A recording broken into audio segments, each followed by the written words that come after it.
ఏదో తవ్వకాల్లో దొరికినట్టు తమ వాహనాలతో దొంగను పట్టుకుందామని వెంటబడితే కొత్త కార్లలో రైమంటున్నారు ఘరానా కిలాడీలు. డొక్కు వాహనాలు, తుప్పుపట్టిన ఆయుధాలు, విరిగిన కుర్చీలు, ఏటేటా పెరుగుతున్న పెండింగ్ కేసులు ఇవి పోలీసు వ్యవస్థ పనితీరుకు నిదర్శనాలు. దీంతో ఇక లాభం లేదనుకున్నారు పోలీసు సార్లు.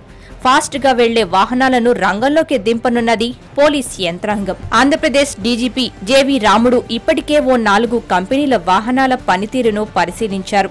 వాహనాల కొనుగోలుకు ఒక కమిటీని వేసి దాని నివేదికను అనుసరించి కార్లు, మోటార్ సైకిళ్లు కొననున్నారు. తెలంగాణ ప్రభుత్వం తన పోలీస్ వ్యవస్థను అంతర్జాతీయ స్థాయిలో తీర్చిదిద్దాలనుకుంటోంది. ఇందుకై రక్షణ భటులకు నూతన వాహనాలను ఇవ్వాలనుకున్న తెలంగాణ సర్కార్ వెంటనే 1500 ఇన్నోవాలు, 1650 మోటార్ సైకిళ్లకు ఆర్డర్ ఇచ్చింది.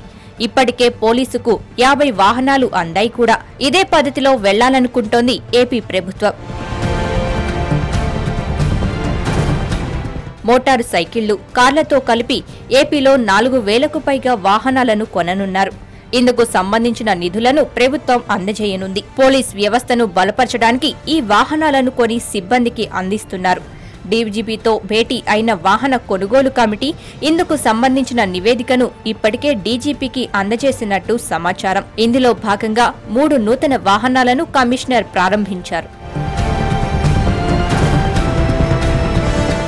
ఈ కొత్త వాహనాలు, ఆయుధాలతో నయా గెటప్లో కనిపించే మన పోలీసులను చూసి నేరాల సంఖ్య తగ్గే అవకాశం ఉంటుందని పోలీస్ అధికారుల ఆలోచన.